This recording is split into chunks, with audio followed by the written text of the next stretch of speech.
Hello, good evening, good day, everybody, and welcome to the latest episode of the Ask Abhijit show. It is a pleasure and a privilege to be amongst you all this fine evening over here, and I hope you're all doing very, very well. Before I begin to greet you, let me just inform you, in case you're not aware, that we now have a Discord channel and we also have a Telegram channel. So you can find the links in the description below. And I would like to invite you all to join the Discord server and participate in divisions, in discussions, etc. over there. And hopefully, once we have sufficient numbers of people, I could even do a private Ask Abhijit show on Discord, possibly eventually once we have sufficient numbers. And similarly on Telegram, the advantage of joining the Telegram channel is that you will be always notified of when a new video comes out. So please consider joining the Discord channel and the Telegram channel as well. So that's what I wanted to inform you beginning in the very beginning. Now let's see who all is there on the live chat. I can see Vaishnavi, Jatin, Arrow 14, Gaurav S, Adarsh, ZL, NLX27, Soumya Dikshit, Sumit Agarwal, Glassy Sky, Sumedha, Amit Gosain, Feminist Slayer, Ansh Sharma, Plush, Barno Pramanik, Sudhakar, Abhinav, Akshay Rishabh, Sankalpananda, Akshay, Saurabh Badoria, Aryan Sharma, Pavan, Suraj, Mukund, Karan Nalawat, G. Sai Siddharth, Dr. Suryakant Dagar, Charvaka, Karthik Pundir, Tejas, History for You, Arvinder Singh Chahal, Buga Bison, Harsh Jain, Devashish, Licht, Threat Ripper, Shade, Manchester City, Jaideep Mitra, Dungar Singh Chauhan, Rini Gan, Rinki Kumari, Shajin, Nirmit, Rakshit, Abhinav, Mahesh, Arijit, Samrat, Aditi, Nishant, Pratik, Venus, Yadu Kishore, Amarjyoti, Yuvraj, Raj Mohan Roy, Dinesh Chandra, Priyanshi, Mebban Kitlang, Kharbudon, Aryan Da Flanker, Ketan Vankede, Abhinav, Vivek Kumar, Giri, Krishnan 63, Arghya, Shri Ram, Jetha, Jong Un, Pankaj Kumar, Tyagi, Shashank, EW Joker, and so many people. Om Bekarikar, Ryuk, Raj, GK, Bharat First, Silky, Somya, Sherlock Holmes, Sagar, Durga, Thinking Flex, and everybody else. Dr. Jaishankar Supremacy, Ali Raza Ansari, Shaheen Wahman Zadegan, Veg Chicken, and everybody else. Okay. Let me stop that. It's already 4 minutes in. Otherwise, I'll be Matteo Perez. Hello. So I'll be otherwise, greeting you all until the end of this session. So let's stop the greetings now. I greet you all collectively. Thank you so much. Now let's get into the questions. Where shall we begin?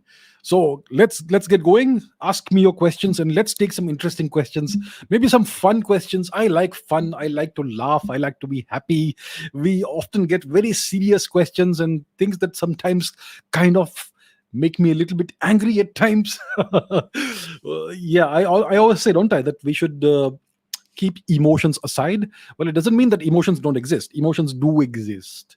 But when we make decisions, we have to keep emotions aside and think logically and clinically. Anyhow, let's take some questions. Let us begin with Tejas. Tejas says, what are your views on Kumari Kandam? Do you think it existed? Well, the question of Kumari Kandam has been around for quite some time.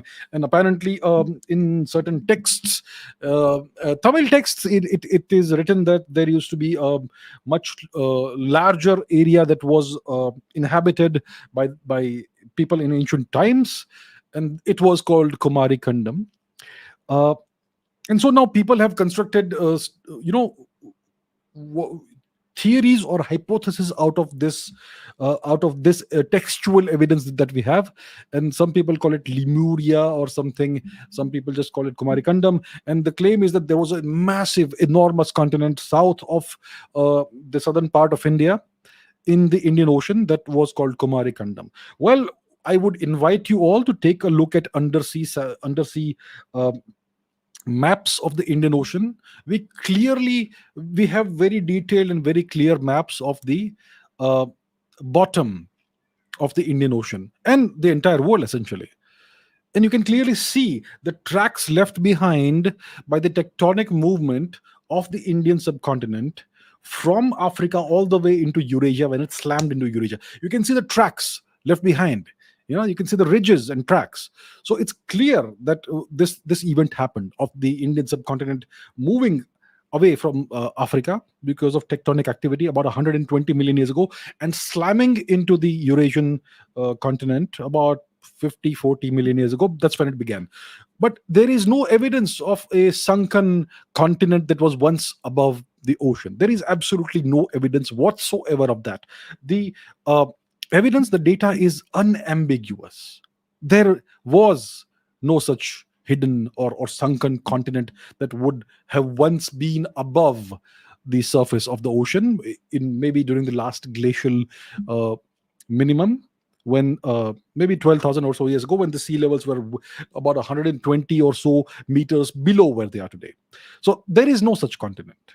But we do find evidence of sunken cities all across, all around the geography of the Indian subcontinent. In the west, we have Dwarka and the Gulf of Khambat archaeological complex, which is a network of submerged cities. And in the south also, in the east of the coast of Tamil Nadu, we do find uh, only recently, the archaeologists, I think in February or January or somewhere around that time, they discovered a large submerged city uh, close to present day Pondicherry. It's approximately at least 100 square kilometers. The site, that's large, that's very large, and it's about 80 or 100 meters below the sea. So that corresponds to a time period of at least 8 to 10,000 years before today, and it's being speculated right now. We don't know for sure, but it could be the lost city of Kaveri Pumpatnam of the Sangam era. So it's clear that Indian civilization, whether it's at least 10,000 years old, if not much older than that, right? And that dates back to the time the last ice age was very much in force. So the contours of the Indian subcontinent were much larger than what they are today. Sri Lanka was part of the Indian subcontinent. It was not a separate island at that time, about 12, 15, 17,000 years before today. Sri Lanka was very much part of the Indian subcontinent. It was just one single land mass. So yes, if we want to interpret that as the lost continent or the lost land, then it's very much that. But there is no large, enormous submerged continent that will someday emerge. That's not the case. Okay, so yeah, that is the answer. I don't think it existed because I have seen the data. There is no evidence that such a large submerged continent ever existed. Right. So my point is that we have to look at evidence. We have to look at evidence and base our understanding of the world on the hard evidence, archaeological evidence, empirical evidence, right? And there is no evidence of that. And it's not going to appear in the future, new evidence of a lost continent. It's not going to happen. Okay, next. Nishant Duhan says, is it true that a not too distant supernova explosion can cause an ice age on Earth? Not too distant supernova explosion. So let's think of the closest star that we have, which is the Alpha Centauri Proxima Centauri system, which is about 4 point something light years away from Earth. That's a reasonably small star. It's not going to go supernova. So let's say hypothetically that we have a supernova that goes off about 10 light years away from Earth. So that's going to give off a shock wave and all that. It could certainly, some of that ejected material over time could make its way to the solar system.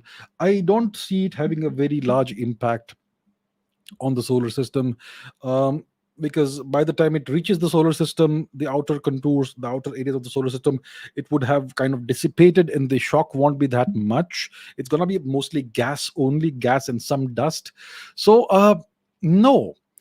So I don't see that happening. We do have other astrophysical objects like quasars, for instance, and gamma ray bursts. So those are very intense and very tightly collimated beams of extremely energetic radiation. So if one of that phenomena impacts the earth. I mean, if in case this if phenomenon happens and the beam is aimed right at the earth, it can strip away the ozone layer and the outer layers of the atmosphere, and expose us to solar radiation, cosmic rays, and all that, and cause complete devastation on the planet. And it's possible such things may have happened in the past. It's a possibility that one of the earth has gone through multiple waves of mass extinctions over the past four and a half, let's say 3.7 billion years, ever since life is known to have emerged. So I'm sure, I don't remember, I don't remember which mass extinction event it was, but one of these mass extinction events is hypothesized as having possibly perhaps been caused by one of these events. So a supernova, which may happen maybe 10, 20 light years away, won't really affect us too much unless it's a very large supernova, like, for instance, a star like Betelgeuse. But we don't have any such star in our neighborhood, so we're safe. Okay. Right. Let's see something else. Devansh Desai says, I want my friends to believe that our education system is not that useful and our history is a lie and Nehru and Gandhi were not good and as they're glorified in books. What to do? Well, you can bring a camel to water, but you can't make the camel drink the water, right? So listen, the point is this. You should not spend too much time and effort and energy trying to convince people of what they don't want to believe. You can show them the evidence that you have and give them the choice of whether they want to actually use their intelligence and try to understand the evidence, or whether they just want to go along with the conditioning that the education system gives us. Most people don't want to make the effort, maybe because it's too hard, it's too difficult. Thinking is hard. Most people don't like to think. It hurts, I think, the brain. So most people just want to be told what to think and they will think. They don't want to learn how to think because that's a difficult process.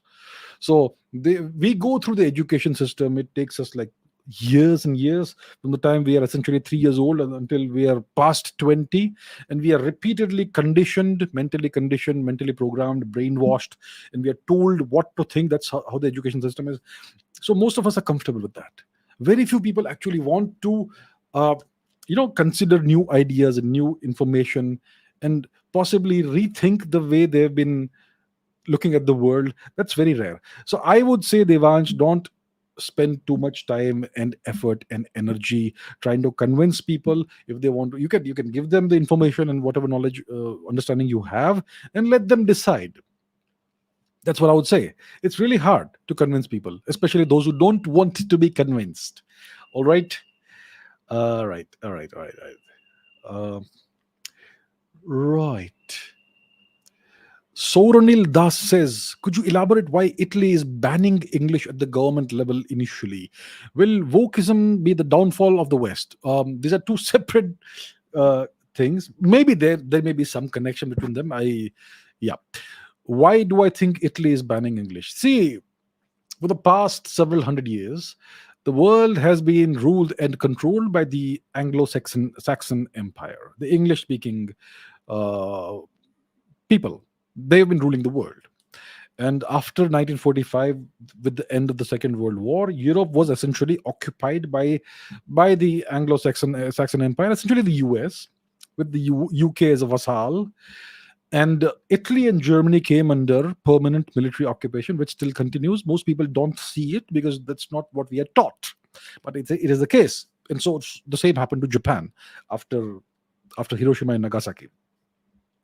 So this situation still continues. There are US military bases on Italian soil, which are considered to be jointly operated bases. And if you look at the Wikipedia article, it will say that the Italian government has the right to anytime ask the Americans to leave. Yeah, nice to know that. Thank you very much.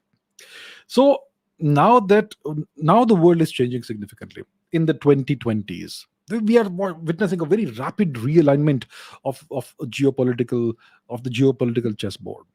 And the world can visibly see that the influence of the US is decreasing. Not the power as such, but the influence is certainly decreasing. And with this decreased influence, there will be this trend or this desire among the occupied nations to kind of start the process of breaking free from the shackles of the Anglo-Saxon Empire.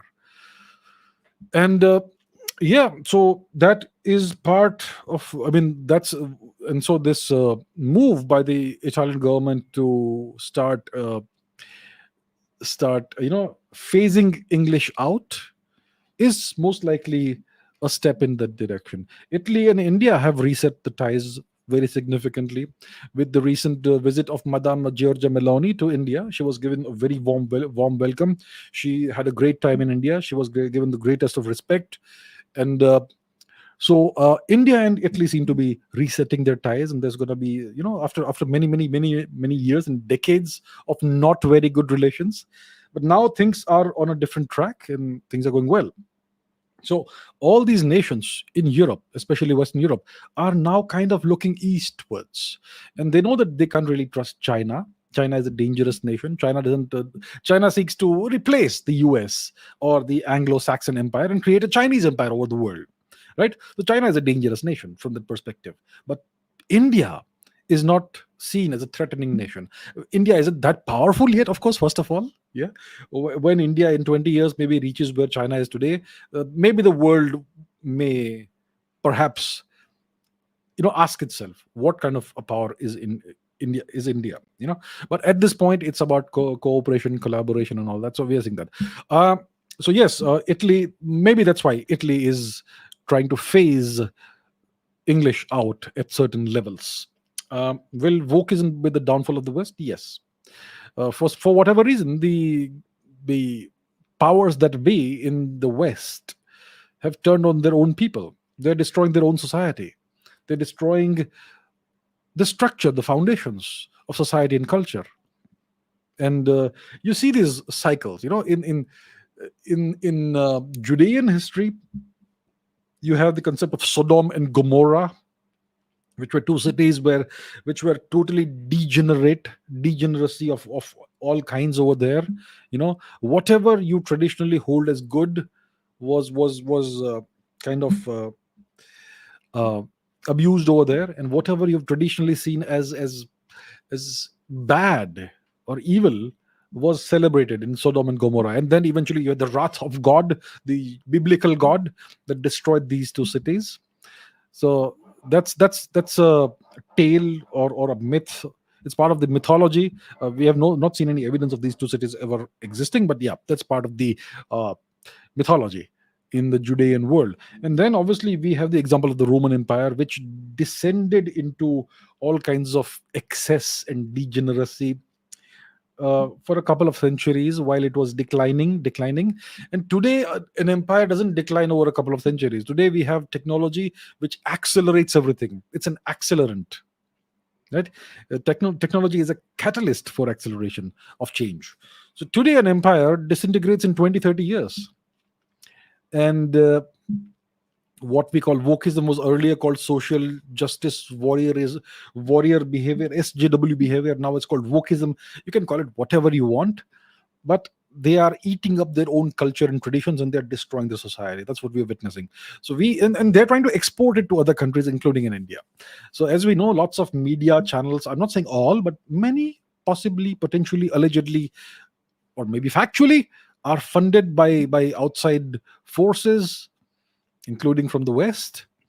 And obviously they will, if they are on their payroll, they will do whatever these outside forces want them to do. So they will portray certain, they will try and import all of this behavior into India and try to influence the hearts and minds of young people especially. So it could not just be the downfall of the West, it could destroy India as well. So one has to be careful. We have to be careful here in India. Okay. Chirag Avasthi says, as the US dollar influence is declining globally, so in the future could the rupee become a global currency? How can India make this happen? A couple of 100 years ago, the rupee was one of the dominant currencies in the world. Even in the 19th century, even in the 20th century, the rupee was used as the currency in the Trucial states in the Middle East, in the Gulf region. They had their own Gulf rupee. which was an extension of the Indian rupee. The rupee was one of the main drivers of the economy.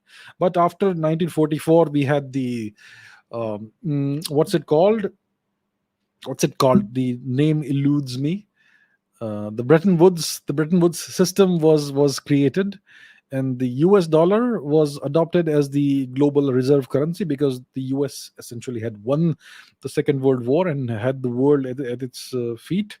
So that's what happened. And then the West started devaluing the Indian rupee. People will say Abhijit has no idea of what he's saying. It was the Indian government that was devaluing the Indian rupee. Well, please remember what happened in 1947. It was a transfer of power from one set of crooks to another set of crooks. So it was Western agents that came to power in India in 1947. And until very recently, it was the same people who were ruling India in their own way, and they were doing whatever was, So we know that their economic policies, etc., and other policies were terrible for India. And you saw the gradual devaluation of the Indian rupee over time. I think in the 1990s, $1 was 30 or so rupees, roughly, give or take here and there something. Okay, I don't remember exactly what it is. Google it if you want. So around the 1990s, $1 was around roughly 25, 30 rupees. Today it's around 80 rupees. There was a time when $1 was 1 rupee. So the West has exported its inflation to India by using the Indian rupee and so on. So eventually what's going to happen is that the Indian rupee will indeed rise. What India has to do is to enter into bilateral and multilateral agreements with other nations to use the Indian rupee as a medium of exchange and medium of trade. And obviously this will only work if India rises economically. Right now India is a 3.5 roughly $1 trillion economy. We have to first reach the $5 trillion mark, and then the $10 trillion mark to really matter in the world. But the world can see the trajectory that the Indian economy is upon. So we are in good shape. So what India needs to do is to keep growing its economy. That's what India has to do. Focus on the economy, keep growing the economy, ensure there is no major military conflict with other nations for the next 20 years, at least 10 years, hopefully 20 years. By that time, we will be in a really good position. Yeah. So now the first question is, why is the US dollar influence declining globally? Because now the world in the past 10, 20 years has kind of seen through what the US has done to the world. They always take this position of moral superiority. They talk about human rights, democracy. Day before yesterday, one of the I forget the name of the person on Twitter who works for Rand Corporation, which destroyed the life and career of John Forbes Nash, the great mathematician and economist. So that corporation, Rand Corporation, which is the US think tank, which is affiliated with the defense establishment, one of their minions was lecturing Vietnam on human rights. It's like Germany lecturing the Jews about human rights, that sort of thing. The Americans, we all know what they did in Vietnam. Untold horrific atrocities. They destroyed an entire nation. They bombed millions of tons of bombs on the civilians of Vietnam. Not just Vietnam, Cambodia also, Laos also. Yeah. And Agent Orange, that horrific chemical that still causes genetic defects in people. That's what they sprayed liberally over the forests of Vietnam. Vietnam is still full of anti-personnel and other mines. People still die every year because of that. Who did that? And all the massacres the Americans perpetrated, the My massacre and whatnot, and they are lecturing Vietnam on human rights today. It's like a global cosmic joke. It's the epitome, the pinnacle, the zenith of shamelessness. So the world has seen through what the Americans truly are. They are nothing but a hard, hegemonic, destructive power that seeks to rule the world. And they don't want democracy or human rights anywhere. They're very happy to prop up dictatorships all across Africa. They propped up the Saudi kingdom, which is not a democracy, which doesn't believe in human rights. They propped up this one family, the House of Saud, for decades. And now that Mohammed bin Salman is trying to actually liberalize the country to a certain extent, They are very much against him. So the world is seen through this, and of course other powers are now emerging. That's the real reason why the influence of the US dollar is declining. The Russians and the Chinese and possibly certain other nations could come together and create their own currency and all that. So these are the things that are happening right now. The 2020s are going to be a decade of great churn and realignment. And by the time 2030 comes around, it's going to be a very different world in so many different ways. So that's the reason why the US dollar is declining. I mean, nations are trying to making moves to move away from the US dollar. We're not going to see that happen anytime very soon. But by 2030, you could see a very different world, economically and in terms of global reserve currencies. All right. What are the questions? Ritankar says, can quantum entanglement manipulate human consciousness? Well, that's an open question. Quantum entanglement is a phenomenon that we do kind of understand much better now, but we don't understand human consciousness at all. Science doesn't even have a clear definition or even a vague definition of what consciousness is. Consciousness is a thing. Nobody can deny it. It is a thing. I mean, when we humans, when we see consciousness, we recognize it immediately. You see a cat, we know that cat is conscious. We see a dog, we know the dog is conscious. You see a crow somewhere, you know the crow is conscious. You see a snake, that snake has a certain level of consciousness. We see other people, they're conscious. So we know consciousness is a phenomenon that exists in nature. But what is it? Do we have a definition? We don't have a neurological definition of consciousness. We don't have a chemical, biological definition of consciousness. And we don't have a physical definition of consciousness. What constitutes a physical system? Let's say I give you a black box and it has a consciousness within. How do I define the parameters of that consciousness? And what is consciousness? Is it an emergent phenomenon that emerges out of complex systems? So the more complex a system is, the more conscious it is, which would imply that the entire universe has, even rocks and stones and trees and plants and whatever has some level of consciousness. So we don't know. If it's an emergent phenomenon that emerges out of complexity, maybe microscopic complexity, then maybe the quantum world could possibly contribute to that or possibly give rise to that. Now, clearly, we know that consciousness in human beings resides here. We know it resides here. We perceive the world from here, and we know what happens when someone's brain is damaged. It impacts the consciousness. So we know that the brain is the seat of the consciousness. So it seems like consciousness is something that resides in a physical apparatus. The human brain is the most complex thing, machine, whatever you want to call it, object known in the known universe. So consciousness perhaps emerges out of complexity, or maybe complexity attracts consciousness from somewhere. We have no idea. And we don't even know how quantum entanglement would work in the human brain. The human brain is this big, messy, wet object, very complicated object. And does it have,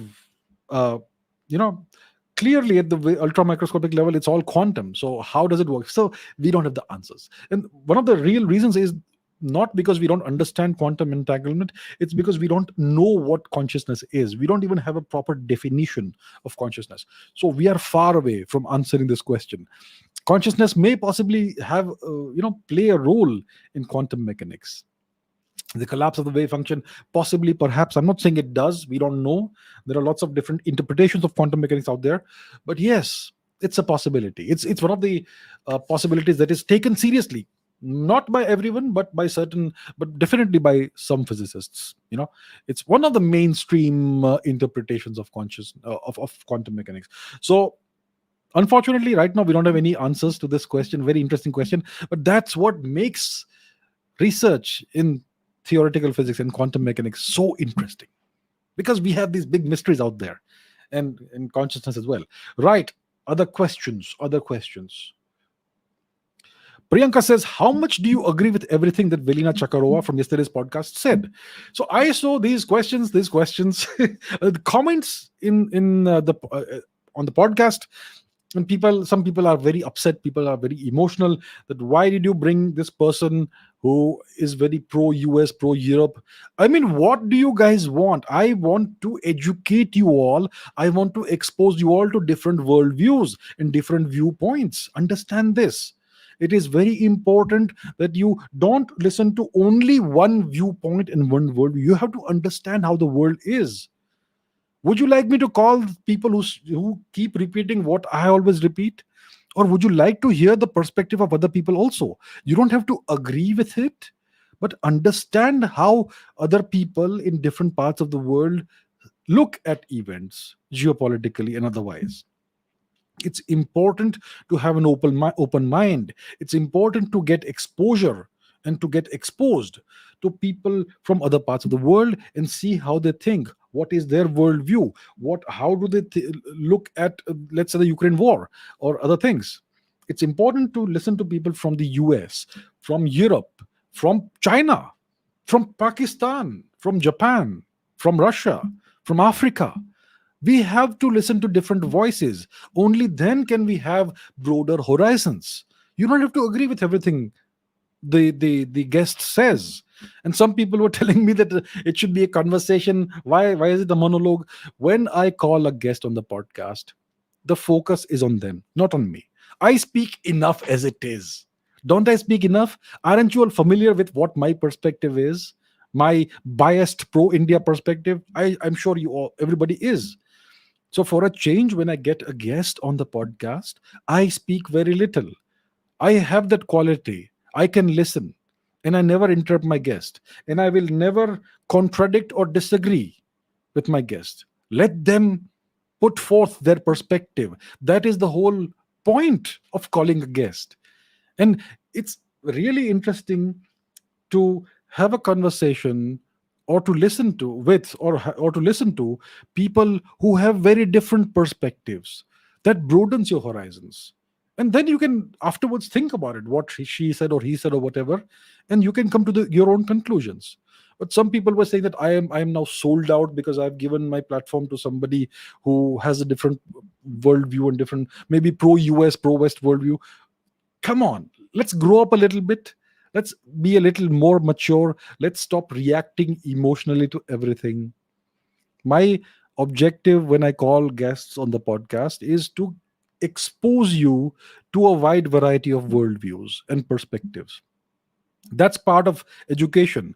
These days in the US academic system, there is this concept of a safe space, that we will not be exposed to perspectives and viewpoints that offend us. Everything has to be safe. Everybody has to say the same thing and believe in the same things. That is not how you educate anybody. That's how you brainwash people. All right. So I I think anybody who watches me and listens to me knows how much I agree with or don't agree with what Velina said. But it is always instructive to hear her viewpoint and that of other people. I'm going to call other people from the West in the future, and they will have their own perspective, which will be at odds with my perspective. But I'm going to respect them and I'm going to give them the platform, and I want you all to listen to them so that you understand, you get a better understanding. I mean, I have been speaking about how the West looks at geopolitics and the Ukraine conflict and India China relations and India itself, the rise of India. But why not hear it from somebody who's actually from there? So that's my perspective. I think we have to be a little more mature. I know most of my viewers, a significant percentage of my viewers, are young, very young people, and I'm really glad that so many young people watch this. I really appreciate that, and my objective is to help you see different facets of the world. All right, so I may not agree with everything my guests say, but I will give them the platform so that you can learn something from this interaction. All right. Sunita says, when I share your videos in WhatsApp, my Australian sister-in-law felt offended about our point of view of the West. How should I react? Well, stop sharing the videos if she gets offended. When lots of people react emotionally, and when the reaction is negative, it's gonna what's the point? What's the point? How should you react? C'est la vie. That's how life is. People will always have different perspectives and viewpoints, and it's all the conditioning that we go through as children and as adults. We are all conditioned by so many different sources: the education system, the media, entertainment industry, our friends, our social circle. It all conditions us. And then when we hear a viewpoint that is very different from that, we typically react emotionally, and we get offended. How can you say such things? How can you share this sort of video? Who is this person? So what is the point of doing that? Don't share it with her. Have a I mean have a good social life, have a good family life. Yeah, don't share such stuff with her. What's the point? Now that you know what her perspective is, what is the point? Let's have less friction in life as much as possible. uh, Pinky Kumari says, suddenly the Western media has started attacking the Dalai Lama for kissing a kid, but does not talk about Biden kissing young children and women, harassing them. My thoughts? My thoughts, it's hypocrisy. First of all, listen, the Dalai Lama is a very elderly person. The truth is that as people get really old, they revert to childlike behavior. Okay, many of them. I'm not saying all of them. Some people, they are very sharp, and with great mental acuity, deep into their 90s. Look at Henry Kissinger. He's still just as sharp as he was 50 years ago. Really sharp guy. But most people, after they reach a certain age, 60, 70, maybe 70 or 80 plus, then they kind of revert back to childlike behavior. The memories are there, the intellect is there, but the behavior becomes more childlike. And they would then tend to do certain things that they would otherwise not do, right? And there is obviously a cultural disconnect. Tibetan culture has certain customs. Every culture has certain customs that look very strange when you look at it from an outsider's perspective. Okay, so in Tibetan culture, there is this tradition of sticking your tongue out in greeting. In New Zealand's Maori culture, there is this tradition of greeting people by rubbing your noses with each other. It's very weird, but you got to respect that it's a cultural tradition there, and it's completely normal and good over there. It doesn't have any bad meaning or intention. Similarly, so it could be something to do with culture. They greet each other in Tibet by sticking their tongue out, and I even heard that I don't know the details, but I will tend to give the Dalai Lama the benefit of the doubt. Obviously, once this happened, the pro-China media has gone all out, and they are bombarding social media with all kinds of fake facts about fake stories about how Tibet was extremely feudal and evil, and they used to sacrifice children and sacrifice people and enslave people. All kinds of horror stories that they are putting out without any shred of evidence. And the evidence they will give you is that some European went there and saw it. Well, Europeans have said all kinds of horrible things about India as well. Does it mean those things are true? So please understand, and please don't get swayed by this social media narrative. Lots of people on China's payroll, people who look European or who are European or American, they are also, you know, putting this nonsense out on social media. So this, unfortunately, has given the Chinese Communist Party, the CCP, a great golden opportunity to go all out in demonizing Tibet and justifying their horrific occupation of that wonderful nation. Okay. So I personally give the Dalai Lama the benefit of the doubt. I personally am not an expert in Tibetan culture and customs. I am aware that they greet each other with the tongue out, by sticking the tongue out, and there could be more to it. So I don't think the Dalai Lama is an evil person. Some people do allege that he is a Chinese agent and all that. Well, I don't know about that. Okay, some people do allege that, but I don't know. So you see this entire social media outburst, this outpouring of hate and vitriol and demonization on the Dalai Lama, on Tibet and Tibetan culture. But the same people will be very quiet when it comes to the wonderful propensity and proclivities of President Biden. I mean, it's all out there in the public domain. The way his behavior, his ghastly, horrific behavior, and nobody speaks about that. That tells you that that you cannot trust the media. You cannot trust the media, the mainstream media, and all these social media activists who suddenly have become very conscious about the alleged atrocities that were perpetrated in Tibet before the Chinese invaded and conquered and annexed the nation. Don't trust this. These are all lies. This is a concerted social media campaign.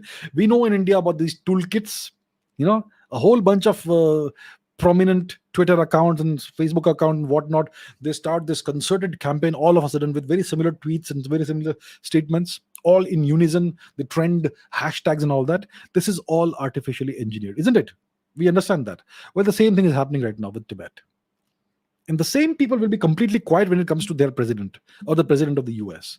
So this is hypocrisy, it's double standards, it's they are trying to artificially engineer people's thoughts and sentiments, and they're trying to create a very pro-China um, environment. They're trying to essentially justify what the Chinese have been doing, the horrific occupation of Tibet, which still continues temporarily. So these are my thoughts about this matter. Okay, what else? Joy Patel says, "Is the universe infinite?" What do you personally think about it? My personal thoughts are that when I was a kid, like 3 or 4 years old, I've been thinking about the universe and weird stuff, nerdy stuff like that since a very young age. Okay, since I was very young, so I used to wonder, the universe. Obviously, infinity doesn't make any sense. Division by zero doesn't make any sense. I kind of knew it at that age. So I used to think, let's say I travel to the end of the universe, and now we are at the end. So if I try to go forward, what happens? Do I hit a a hard, impenetrable wall? What's beyond that? I used to wonder about it. So my personal thoughts are that I have no idea. We know that the observable universe has a diameter of roughly 95 billion light years. That's how far we can see. That's the observable universe. That's the horizon. That's the cosmic horizon. And we know that galaxies are every day going beyond the observable horizon, which tells us that there is a universe out there, but it's no longer accessible to us. It's not even visible to us anymore because of the expansion of the universe, right? So I think the universe is way larger than what we see. That's for sure. I personally don't think it's infinite because infinity is non-physical. It doesn't make any sense mathematically or physically. Infinity is essentially you take any number and you divide by zero. That is unphysical. That's a singularity. I mean, that's the same as a singularity in black holes, which tells you that your theory doesn't work. So I don't think the universe would be infinite. I think it will most likely be way larger than what we see, 90 billion light years of diameter. That's what we see. That's a sphere that we see. It's most likely much larger than that. How much larger? I have absolutely no idea of telling you because I don't know. No data. When you don't have data, you cannot say. Right. Does multiple sexual partners before pre-marriage affect marriage? I'm sure it does. And I don't think it's a good thing. These days, everybody thinks it's a wonderful thing. Have lots of partners. I think it's a terrible thing. You don't develop a sense of loyalty to one person, which is very important in life. Trust me, it's very important to be loyal to one person in life. Life is not something you take that lightly. But these days, because of media and all that, people think it's great fun to have lots and lots of partners. I think it does affect marriage. I don't think it's a good thing, right? Okay. Next. Gopi Krishna says, "How did our ancestors actually understand math? How did they start to interpret math?" Well, we all know if we have one apple and we get another apple, then we have two apples. So we learn how to count like that. I think even crows and primates like chimpanzees, gorillas can count up to a certain number. And in very primitive human cultures, I don't know, I will not take names, but they had they could count up to 7 or 8 or 10, and then the next number was uncountable. Yeah. So even non-human species, some of them have the ability to count, because you can see, right? 1 + 1 is 2. Then you can take a bunch of 2 and you take another bunch of 2, you get 4. So Up to a certain number, other species can count. Some other species, not all of them. I mean, I'm sure hummingbirds can't count, but chimpanzees and gorillas and bonobos most likely can count up to a certain number, and so can crows, and I'm sure elephants as well. So that ability is there. It's part of the genetic programming of many species. But eventually, the breakthrough that our ancestors made was the discovery of the decimal system, which suddenly, uh, unleashed our mathematical ability. So that's how it would have happened. It would have happened very, very long ago. The decimal system is most likely a much more recent discovery, and that the credit for that goes to India. Okay, how does astrophysics and space impact history? Examples including India. How does astrophysics and space impact history? Sometimes there are certain astrophysical phenomena, space phenomena, which kind of imprint themselves on human consciousness. I mean, there's a very strange thing out there. There is this symbol, this geometrical symbol, there is one geometrical symbol that is regarded as sacred and auspicious across the planet for thousands of years. And this is irrespective of where the culture is, whether it's in Africa or in the Americas or in Eurasia or anywhere else. And that symbol is the swastika. Now, how did the swastika come about? That's the big question. Most likely it was a celestial phenomenon. So we have comets, right? We know that comets exist. These are big, not big, but these dirty snowballs that come out from the Oort cloud in the outer reaches of the solar system. And as they come closer to the sun, they get heated by the solar radiation and the solar wind. And that causes the snow, the water, the water to melt and evaporate, and the dust also is released, and you get this big long shining tail because of the interaction with the solar radiation. So that's how comets develop tails as they get heated as they approach the inner solar system. Now, sometimes you have a comet with two tails. In very rare occasions, you have comets with three tails, and I am sure that in extremely rare occasions you would have a comet with four different tails. So imagine a situation thousands of years ago. You have an extremely rare comet that's very visible, okay, across from all around the world, from all around the planet. It has four tails, and then for some reason the solar wind causes the comet to suddenly move like that, and then that cross four tails becomes swastika. So that's something that if you see once, you will never forget in your life. You'll remember that. And maybe in the years in that year was a very good year, perhaps, extremely good climate, great crops, abundance everywhere, and maybe that went on for a decade. So the appearance of that comet was then associated with extreme abundance and prosperity and good luck and all that. And that's something that continued and still continues. So that's an example how a celestial phenomenon can impact history and the human consciousness. And today the only culture that still venerates the swastika is Indian culture. And Indian culture spread across Asia, which means the swastika is venerated wherever you have Hinduism, Buddhism, Sikhism, and Jainism, right? Including all of Asia, Eastern Asia, all the way to Japan. So that's an example I could offer you. Okay. Other questions. Let us see. What Pratik says, what are your views on veganism? Is it the way of the future? So veganism is this new fad that exists in the West for the past few years, maybe decades, in which they will eat no animal products whatsoever, not even drink milk or eat cheese or yogurt, nothing that comes from animal products. In India, we have never been vegan. Historically, those of us and our ancestors who did not eat meat would still consume dairy products. So in India, historically, traditionally, milk has not been taboo. Neither has cheese, paneer, or yogurt, curd, right? These products have always been consumed by vegetarians. It's never been taboo. So I think veganism is taking it to an extreme, to a rather ridiculous extreme. It's about showing that I am morally superior to even vegetarians. So we in the West are superior to Indian vegetarians in Indian culture, which has been doing this for thousands of years. I think veganism is nonsense. I think it's taking things to a very rather ridiculous extreme. It's not the way of the future. And I am not even opposed to being non-vegetarian. In India, people have India obviously historically has always had the largest percentage or population of vegetarian people who did not eat meat, because um, in our culture we have this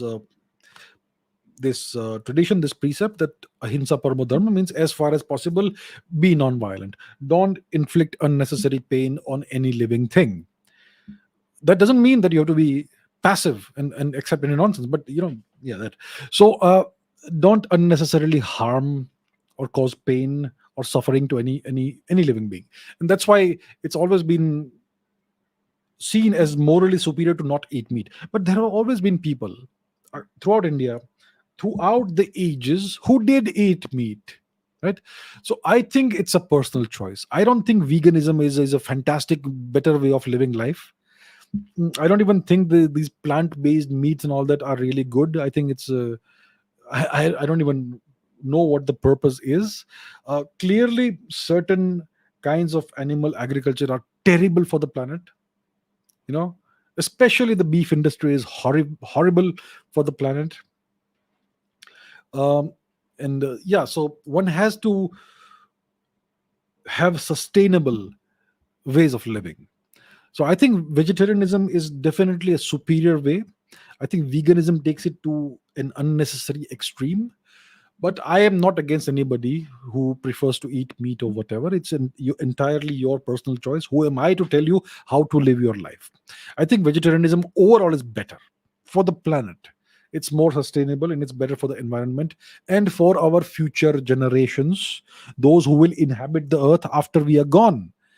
When you do damage to the planet, you are essentially hurting your descendants. So that's what I think about this. All right. Tejas says, why does the moon not revolve around itself? The moon does rotate. It does. It is a period of 28 and a half days, which exactly corresponds to the time it takes for the moon to do one revolution around the earth, which is why we only see one face of the moon, the bright side, or there's a far side also. So the moon is in a resonance with the earth. It does revolve, but it revolves very slowly. That's how it happens. And you see a very similar phenomenon, the same phenomenon with Pluto and its moon Charon. They also are in this resonance. Priyanka says, if we were to bring back the ancient Indian system of education, how would such a school be in this modern era? Would it be too drastic to make Sanskrit the medium of its communication in such a school? Well, I have always been in favor of bringing back Sanskrit and making it the civilizational language in India. People like me, we grew up learning English. It's almost like our primary, you know, language of communication. It's terrible. It's an example, a prime example, a living example of mental colonization. I am myself a great visible example of mental colonization in the sense that I am more comfortable with English when it comes to the subjects I have studied and researched deeply about. I'm not that comfortable talking about physics, for instance, in Hindi or any other language. I'm not comfortable talking about history in Hindi. I am way more comfortable expressing myself properly in English. It's unfortunate. So I would like the future generations to not be mentally colonized in this manner. And the only language that makes sense in India as the civilizational language is Sanskrit. I know it's a controversial statement. I know lots of people will will say wonderful things in the live chat about this. But yeah, the only language that makes sense is Sanskrit. And it's not a dead language. So much of our vocabulary, whether it's north, south, east, west, in the Indian languages, comes directly from Sanskrit. If you hear someone speaking in Sanskrit, you can understand most of it. It's definitely a complex language with a very rich and diverse vocabulary. But if you are taught this from childhood, it's the most natural language for any Indian person to learn. It's the easiest language for an Indian person to learn. So I think it's definitely. I don't think it's too drastic to make Sanskrit the medium of communication. You do it in a phased manner. You introduce it first of all at the nursery level. Instead of teaching children A for apple and all that nonsense, you start with Sanskrit, ka khaga, all that.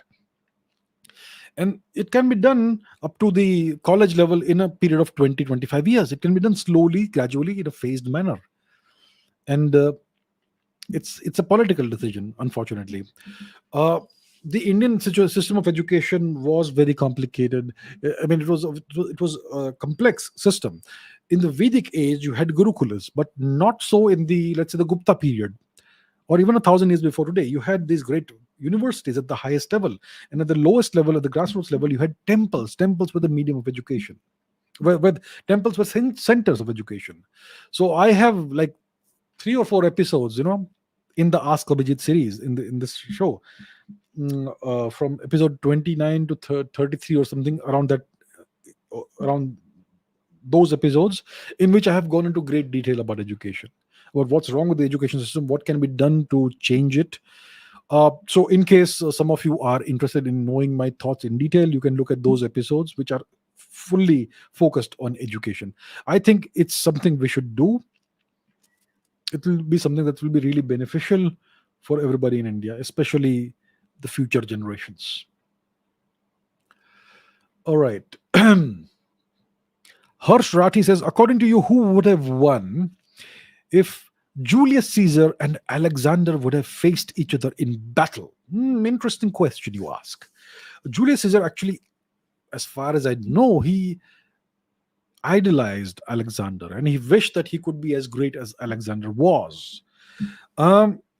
Alexander, obviously, we know that he rampaged across Asia. He did all kinds of horrific cruelties, which are kind of whitewashed and not told. We're not told about those things. And eventually, he tried to invade India, and well, that led to his demise. Yeah, he finally got a very harsh dose of reality when he came to India, tried to invade India. His beloved horse died. He himself got extremely seriously injured, and he limped back to Babylon, and over there he died. So that is Alexander, but he was a brilliant strategist, tactician, great soldier, one of the greatest generals of all time, and so was Julius Caesar. Now, Alexander did not have the resources that Rome had. Julius Caesar won so many battles. He conquered so many territories. He conquered Gaul, which is the Celtic territory. He conducted a proper genocide out there, which no one speaks about. He even conquered the English islands. He conquered parts. He conquered Greece. He conquered Iberia, Hispania, whatever it's called, Hispania at the time, in parts of North Africa, even Egypt. He did a lot.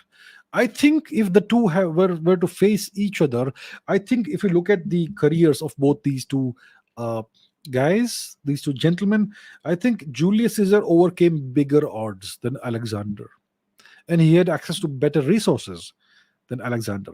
So I think if Julius Caesar and Alexander were to face each other in battle, I think Julius Caesar would come out on top. And if Julius Caesar or Alexander had to face Genghis Khan, both of those guys would have been annihilated by Genghis Khan. That's what I believe. Right. Kazi Aftab says, your thoughts on the recent attack on the Japanese PM? Yes, today we hear the news that during an election rally or some political event in which Japanese Prime Minister Fumio Kishida was participating, a bomb of some kind was detonated, perhaps in the vicinity or in the direction of the Prime Minister. And if media is to be believed, it was a smoke bomb or something like that. So a smoke bomb is not a very dangerous device. It's going to, throw off a lot of smoke, and you'll hear a big blast, bang, that sort of thing. So it's more like a warning than an actual attempt to kill someone. So what do I think about this? Well, we know what happened recently. Mr. Fumio Kishida. From his own party, you had the great Shinzo Abe, who was recently assassinated, recently, like in the past couple of years. When was it? More than a year ago, for sure. Mr. Abe was a great, possibly the greatest leader Japan has had since the end of the Second World War. A true Japanese nationalist, somebody who wanted to bring Japan back as well, an independent nation. Right now, Japan is under U.S. occupation. He wanted more power for the Japanese people and the government. Well, we know what happened to him. Now, recently, we hear that Japan has decided to start purchasing oil from Russia. Well, that is obviously a very naughty behavior if you look at it from the U.S. perspective. So maybe it is. I'm not alleging that this power or that power is behind this thing. So maybe it's a warning to Mr. Kishida that don't cross certain lines. The next one won't be a smoke bomb. You know, there is this saying in Colombia. The saying is plata o plomo. Plata o plomo. Plata in Spanish means silver. Plomo means lead. So what is silver? Silver is treasure. It's money, right? Plata, silver. Silver is precious. It's valuable. What is plomo? It's lead. What is made out of lead? Historically, they would make bullets out of lead. So when you give somebody the option of plata or plomo, you're saying either you take the money, the bribe that we're offering you, or take the bullet made out of lead. So maybe this is a way of conveying the same message to Prime Minister Fumio Kishida. Plata or plomo. It's one, you get warned once. You won't be warned again. I don't know. It's a possibility. We don't know who's behind that. Typically, it's some lonely person who will be called mentally deranged or whatever, and they'll say that it was a person who was acting alone. That's typically the story you're given. Yeah. So I don't know who was the guy that assassinated Prime Minister Abe. What happened? What turned out to be his motives? Was he acting alone? And they'll tell you he was acting alone. He was mentally deranged, disturbed, whatever. And it's a one-off incident, nothing to do with any politics or whatever. You don't have to believe all that, you know. There have been such things that have happened in the past, and the 1960s, for instance. But yeah, that's what I think about this. I think it could possibly be a warning to the Prime Minister of Japan. Shaheen Wahban Zadegan says, is Zoroastrianism the second oldest way of life or religion apart from Hinduism? Hinduism, as far as we know from the evidence that we have, is clearly the oldest way of life or religion. So Zoroastrianism, what we call Zoroastrianism, is something that emerged from the teachings of the prophet Zarathustra. Zarathustra, as far as I remember, was born in the city of Balkh or Herat in Gandhar, not in Persia itself. And then he went on to he had this revelation. It's the first revealed religion, the first religion with a prophet. And then eventually he somehow succeeded in getting the kings, the Hakshamanish kings, Achaemenid kings of Iran, the emperors, to adopt his religion, and eventually it became Persia's official state religion, or unofficial state religion, but the religion of the masses. So the question is, was there any other religion that we know of before the path of Zarathustra? So we don't quite know when Zarathustra was born and when he lived. Assuming he lived 3,000 years ago, it could possibly make Zoroastrianism the second oldest religion. The other contender is Judaism. Now, we don't quite know when Judaism emerged. King Solomon, King David, etc., they are supposed to have lived around 800 or 900 BC or thereabouts. So, and some people say that there is some evidence of Yahweh, the Jewish God, in some pottery fragment or some kind of such thing in Egypt, but that is obviously controversial because it's being interpreted in a certain manner. So that's not hard evidence. So let's assume that Judaism is 2,900 years old. So if Zarathustra lived before that, then clearly Zoroastrianism is the second oldest known religion. So that's what I can tell you, because the problem is that we don't know when Zarathustra lived. What happened is that after the Arabic invasion of Iran, all the pre-Arabic, pre-Islamic history was wiped out. They, in Persia also, they would have had, textual evidence and records of the Achaemenid Empire and the history of Persia until that time. And they would have had lots of fire temples and all those things. None of that exists today, right? Just like none of the great Indian temples in northern India still exist, or the great universities. All of that has been destroyed. But it first happened to Iran, and then it happened to India. So unfortunately, in Persia also, all the records of the past of Persia were destroyed. So that's why we don't know when Zoroaster lived. And because of that, we don't know what came first, whether it was Zoroastrianism or Judaism. I would say most likely Zarathustra lived before the emergence of Judaism.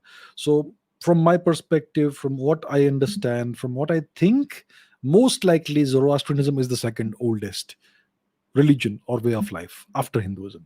And it emerged out of Hinduism. Zarathustra was born a Hindu, obviously, in Gandhar, and then he created his own path. Okay, let's see something else. Thakur Vaishnav says India did a reusable rocket test and it was successful. How was it different from SpaceX? What is its future in the Indian space industry? Well, recently there was this test of a reusable vehicle, space vehicle. I'm not sure if it was a reusable rocket as such. See, when you talk about SpaceX and their reusable rockets, it's typically the boosters that they use. The first stage booster or boosters that would take a rocket to a certain altitude. Then the boosters are ejected and the second stage takes off. It ignites and it takes the rocket into orbit. That's typically how it's done. And then these boosters, which are ejected, typically, historically, even with ISRO, these boosters which are ejected are then jettisoned into the ocean. But with SpaceX, those boosters, they go back to a pre-designated location and they land themselves upright so that they can be reused again and again. So that saves a lot of money. Now, when it comes to ISRO, from what I know, and I kind of know about this, I have not seen any evidence of ISRO even trying to develop a reusable rocket or a booster. So the test that happened recently was that of a reusable, of a glide vehicle that kind of autonomously landed itself. And it was a scale model, which means not a full scale model, but a small scale model, but it demonstrated that the technology works. So what they did was that they took this aircraft, this vehicle, to a certain altitude. They tied it to a heavy lift helicopter, an Indian Air Force helicopter. And it was taken to a certain altitude high up, and then it was released. And then this thing, the vehicle, it autonomously landed itself, without needing any external guidance, remote control, or any such thing. So that's what was done. So it's kind of a good step forward in our technological development. So eventually we will have this kind of vehicle which can take heavy cargo into orbit and then come back, kind of a space shuttle kind of thing in some sense, and eventually even possibly astronauts. So that's what happened. I think it's a very good step. I think there is so much that the Indian space industry can do, so much that ISRO can do. And nowadays, we have seen in recent times, we've seen the entry of private companies in the space launch industry. I think it's a very good sign. So I think overall, there's a huge amount of potential, untapped potential in the Indian space industry. There are so many brilliant engineers who want to get into this, who want to do this. I really wish the government would unleash this potential, give people the opportunity, people with great ideas, give them the funding and give them some time to make their ideas work. Obviously, not all ideas will work. There will be many failures, but that is the process you have to go through. That's the process you have to go through. So I think there's a huge amount of potential in India. The future clearly is very bright, but I would hope to see some acceleration of the process. I would like to see some ambition and some hunger within ISRO. I'm sure there are lots of ambitious and hungry engineers in ISRO who would be telling themselves, why can't we go ahead and surpass SpaceX? Just give us the funds, give us the go ahead, and we'll do it. I think that's something that needs to happen. It doesn't take a huge amount of money to do that. I would like to see ISRO's budget doubled instead of curtailed. That's what's happening right now. So I don't know. Anyway, the government knows what's best. I assume. I suppose, but it's kind of disappointing. All right. Shivagami Devi says Emmanuel Macron Vassal comment. So Monsieur Macron has been saying interesting things of late. He went to China. He met with President Xi Jinping, and he tried to bring China towards his viewpoint of making Russia see reason and convincing Russia to abandon its terrible Ukraine war or whatever. That obviously did not work. Mr. Xi Jinping showed a great deal of impatience when he was being told all this. And Macron is trying to, like I've always said, the only nation within NATO that has a somewhat independent, somewhat quasi-independent foreign policy, that nation is France. That's the only nation that has its own nuclear warheads that are within its own control. It has its own nuclear submarines that nobody else controls. And it is obviously constrained by being a part of NATO, but it has some independence compared to nations like the UK or Germany or Italy or whatever else. So France has historically been a nation that has chafed at these chains.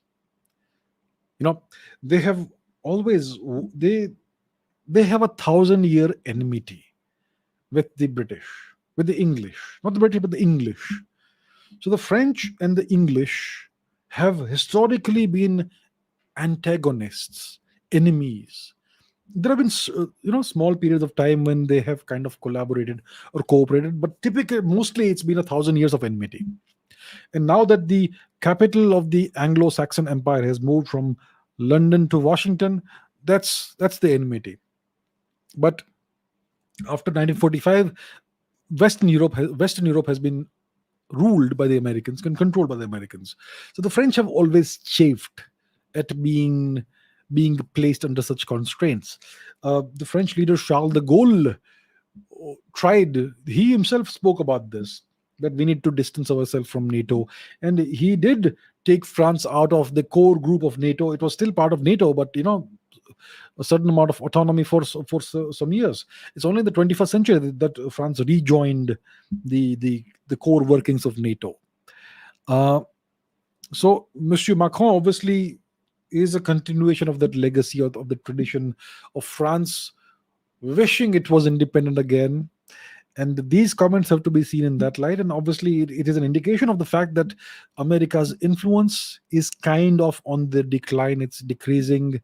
And when this happens, lots of nations will try and explore opportunities of loosening the grip that the US has had on them for decades. So this Vassal comment, I mean, it's remarkable that in the last year or two, this word, which was kind of obscure and not a mainstream word, has now become so mainstream. The V word, Vassal.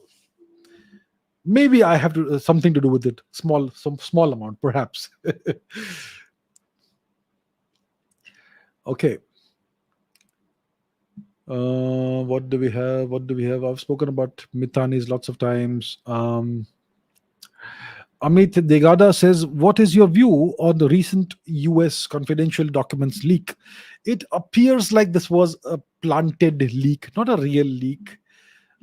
That's the sense I get. I have not really looked into the documents and done a deep dive and researched all this. There's so much happening right now. It could very well be part of a bigger misinformation campaign to make it look like certain things exist, but something else is brewing somewhere else. I get the feeling, the sense, that this may be a planned leak, which means that it doesn't really tell you the truth. That's the sense that I get. Maybe I will do a deeper dive into it and maybe come to a different conclusion, perhaps. But I think that's the feeling that I get. Okay, Arya Kulkarni says, "Why do you think communal hate is increasing in India?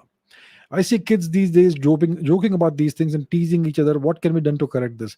You know, we are being told that India is becoming more communal and there's more hatred. I don't think so.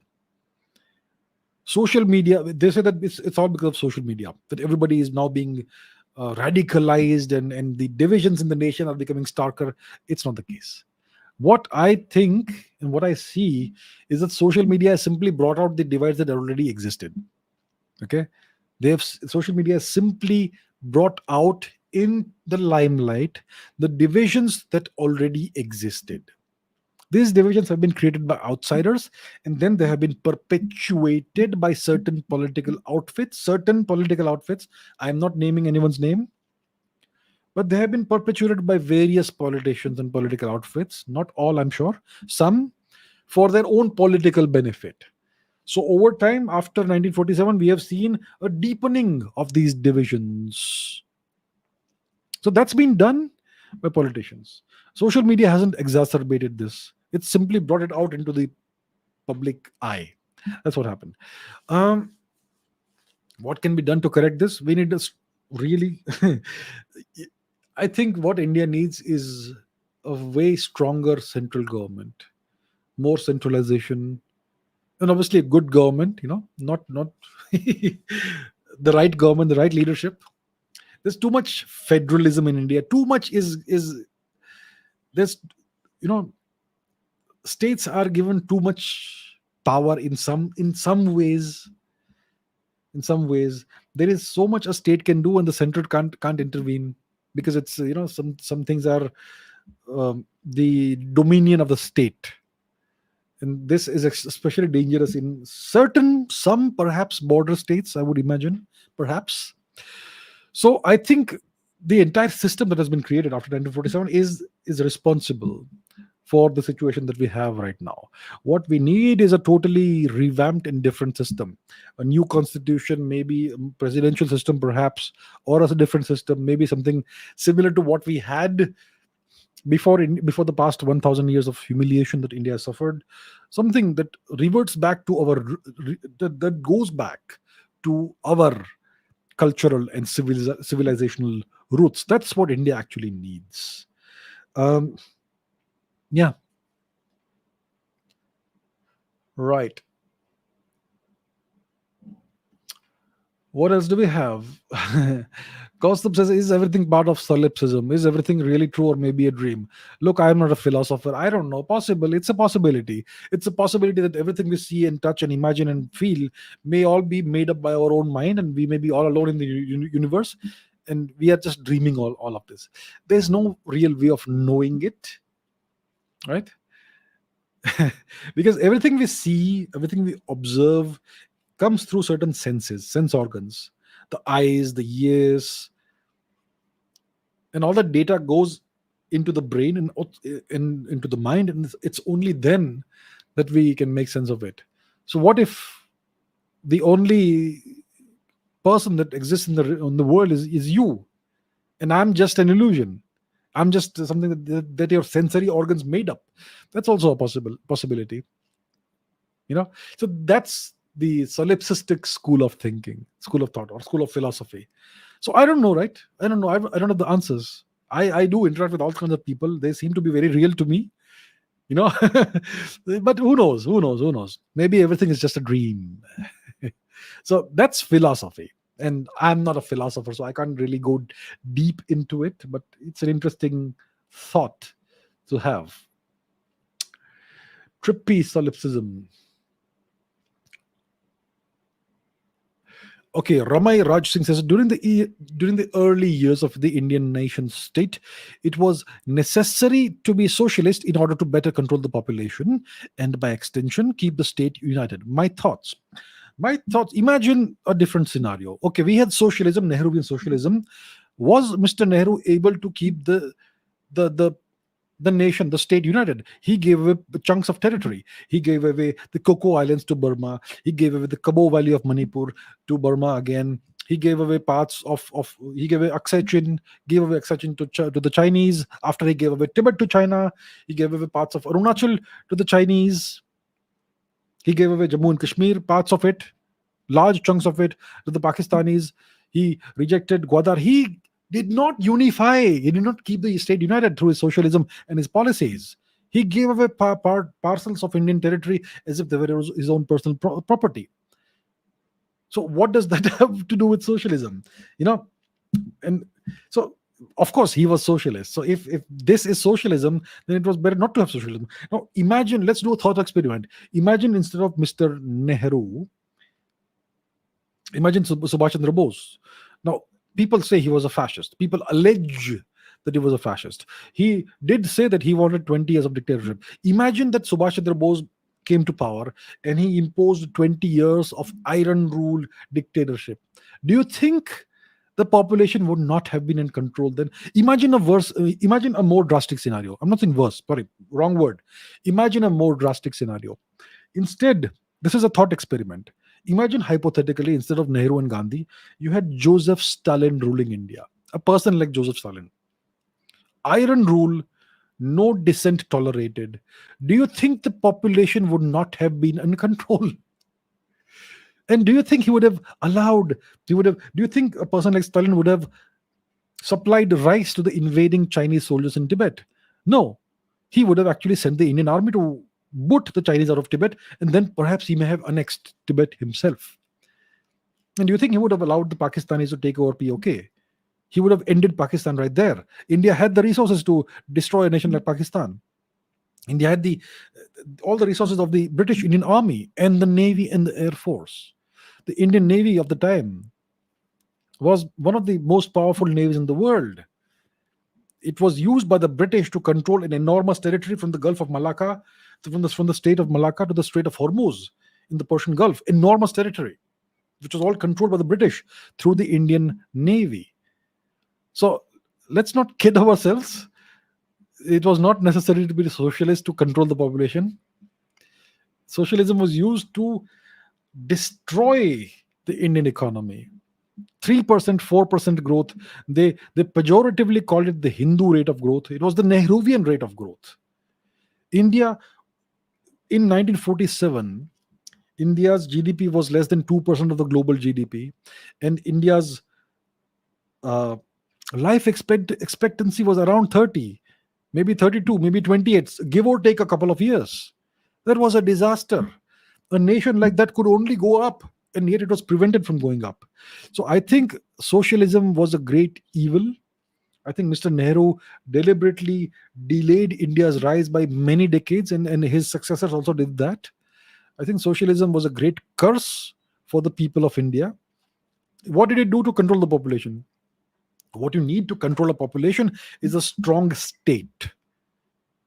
And India's population is not a rebellious population. India's population, go out in the streets of any large city in India today. Do you see cops anywhere? Go to New York, you'll see cops everywhere.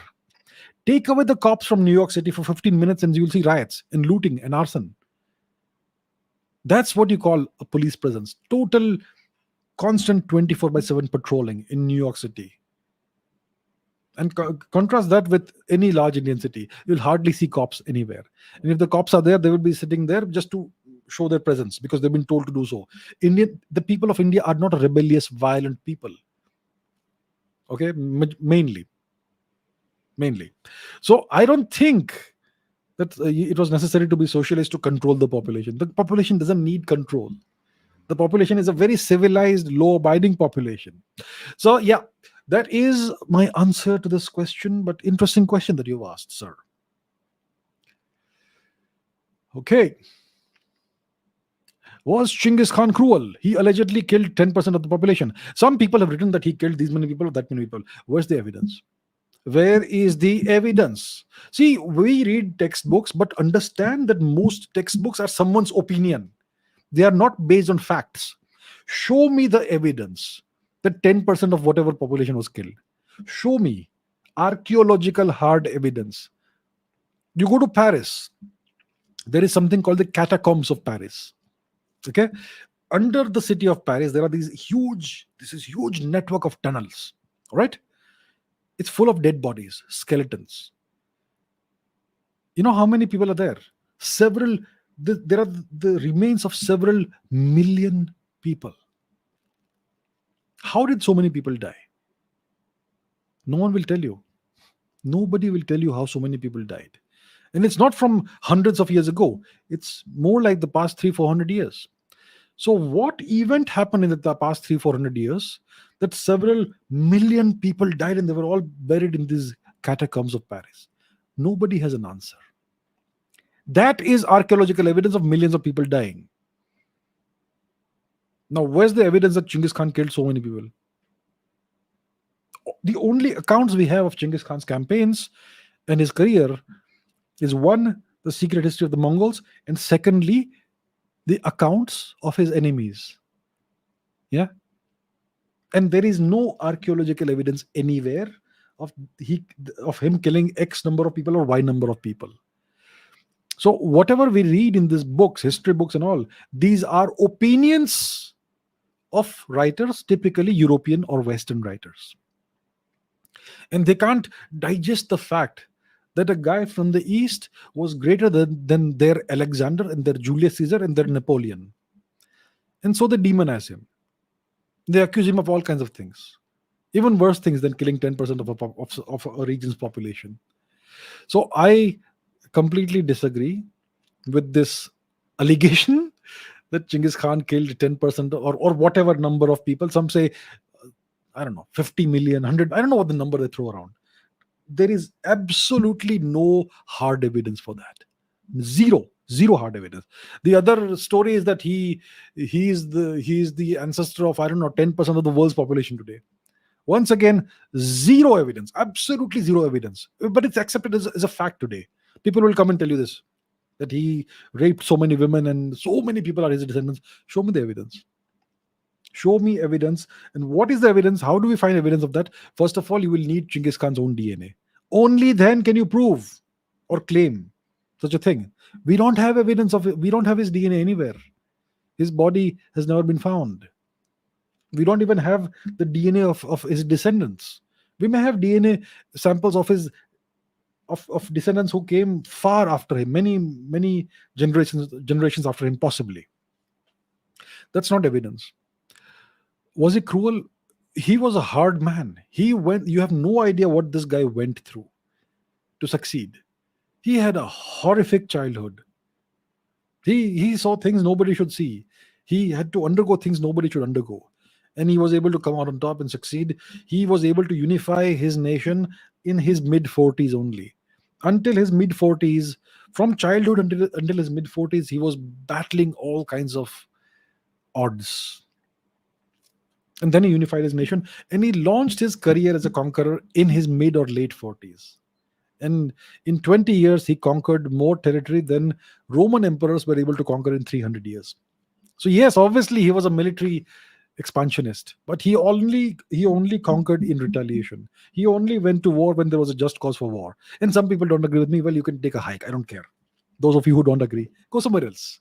See the account of somebody who agrees with who agrees with what you think.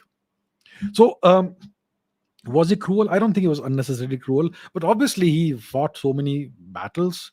He waged entire military campaigns. People would die in that. That's something that every single conqueror did, including Julius Caesar, including Napoleon, including Alexander, including Samudragupta, including Ashoka, including Kanishka the Great, and so on and so forth. Right? So I don't think he was specifically or especially cruel, but yeah, that's the kind of image they have created of this man. I think he was better, in my opinion, than most of these so-called conquerors who are glorified. No, I said take a hike. I did not say anything else. Shri Harsha. All right. Okay. Vinay Singh Man says, what is the origin of the Haryanvi language? Why is it called a dialect of Hindi? And why not Punjabi, Nepali, Gujarati, Marathi? Why are these languages not called dialects of Hindi? Which one is older? See, they have artificially placed Hindi at the top and made it the national language. And then every other language that sounds kind of similar to it will be called a dialect of Hindi. These goddamn linguists don't know what they are doing. Linguistics, Indian linguistics needs to be looked at a priori from scratch, from zero. That's what needs to happen. What's the origin of the Haryanvi language? Clearly an older Prakrit language. There were so many Prakrits in India. These Prakrits all emerged out of Sanskrit. Even Pali can be considered to be a Prakrit. It was an Apabhransha form of Sanskrit, a broken down, kind of corrupted form of Sanskrit. So you had so many Prakrits, several generations of Prakrit. One of the Prakrits I can think of is Maharashtri Prakrit, which was spoken about 1400 years ago. It eventually gave birth to a number of languages, including present day Marathi. You had an old Gurjari language, which gave birth to a number of languages, including Gujarati, including Mewadi, Marwadi, etc. And there would have been other Prakrits that gave rise to languages like Punjabi, Haryanvi, etc. Yeah. So we don't quite know, because our historians, once again, have not done this work. They have not delved deep into the linguistic history of India. The Romani people speak various Romani dialects, which are, I would say, most closely related to Sindhi, Rajasthani, and Gujarati. That's an interesting linguistic path that the Romani languages have taken. So there is so much research that can be done in India. Indian linguistics is a gold mine for linguists, but they will not touch it because they have certain agendas. So my point is that we don't quite know what's the origin of the Haryanvi language. Why don't we? I would like to go and visit the University of Chandigarh and speak to some history professors there, eminent historians, and ask them this question. Do they have an answer? They will not have any answer because they've not been doing anything. They will only open a textbook and read out of it, and they'll tell you, go and study this, and some of these things will be in the exam at the end of the year. That's unfortunately how our academicians have been. Extremely low standards in India. That's why I keep telling you all, please raise your standards. Don't accept mediocrity. 95% of our academic members of the academic system are mediocre, to be kind to them, to be kind. So why is Punjabi not a dialect of Hindi? All of these languages, they took various different paths, and they had different ancestral Prakrit languages, and all these Prakrits came out of Sanskrit. So Punjabi sounds very different from Hindi, doesn't it? Nepali sounds kind of different from Hindi. Gujarati and Marathi, they sound different from each other and from Hindi as well. Gujarati and Marwadi sound very similar. Gujarati and Sindhi sound quite similar. Marathi is kind of it sounds more like Sinhalese, actually. Sinhala. Marathi and Sinhalese seem to be connected in some strange way. So it's a fascinating thing, Indian linguistics, but we don't have the answers because, and the thing is, I personally perhaps may be capable if I apply myself of doing this research, but I can't fight every battle. Unfortunately, I can't. I can only pick and choose certain battles. I have one lifetime, and I can only do that much, so much in that. So that's why I don't know. I can only tell you what knowledge is available to us, and the origin of the Haryanvi language. Unfortunately, we don't know which older language it came out of. So there we are. That's where we are today. But yes, if you are in Chandigarh or somewhere around there, please go to the University of Chandigarh or any other university and find one of the eminent historians there and ask this question. Please ask this question and let's see if they have any answer. I can guarantee they have no answers.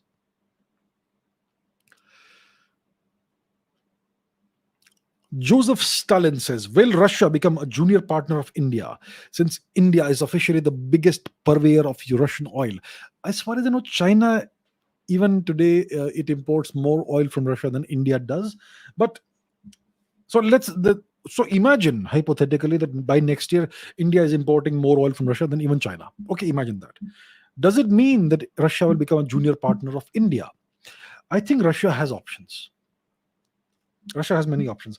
It has India, it has China, it has other nations, Iran, it has Iran. So you become someone's junior partner if you have no option but to go to them, and there's nobody else for you. And when they are in a more advantageous position as compared to you, means they have the money and you have something you want to sell them, and you have no option but to sell only to them, and then they can call the shots, they can dictate the terms of the engagement. That's when you become a junior partner. I don't see Russia becoming a junior partner of India or of China even. The recent foreign policy, the revised foreign policy that they've put out recently, explicitly states that from Russia's perspective, China and India are going to be the top two international partners for Russia. So they clearly have accorded this special relationship to China and India. And in the future, hypothetically, you know, if India and China could somehow, let's say, finalize the boundary, then things could really change in geopolitics, because then the RIC grouping could emerge. That would be a big challenge to any hegemony in the world. If these three nations could possibly, hypothetically, in the future work together. So I don't see Russia becoming a junior partner of India. And Russia and India could benefit greatly from each other, actually, more than Russia and China could benefit from each other.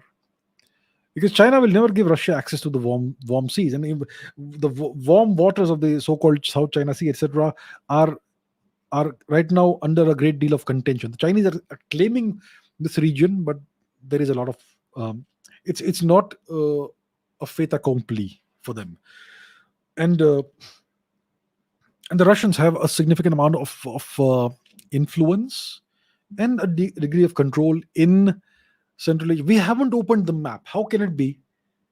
ऐसा कैसे चलेगा? Let's open the map. Let's talk about this with the map. Where is the map? Where is the map? Here is the map. Okay. So look at the geography. Russia and India. Why do I say they can benefit greatly from each other? India has access to the warm waters of the Indian Ocean. Enormous coastline. That's what India has. And Russia has an enormous amount of territory, which contains maybe half of the world's natural resources: oil and gas and coal and iron and other raw materials, and obviously agricultural land. So Russia has all of that. But what Russia lacks is access to a warm water port. Vladivostok is not a warm water port. So if Russia, which has a lot of influence in Central Asia, Kazakhstan, Uzbekistan, Kyrgyzstan, Tajikistan, Turkmenistan, etc., if Russia could somehow access India's warm water ports, it will be a game changer for Russia as well as for India. And India and Russia don't have any bone of contention or any dispute of any kind with each other. So all that stands in the way is Pakistan occupied Kashmir. Let's see how long that lasts. All right. Okay, let's see other questions. Who has committed more atrocities, USA or USSR?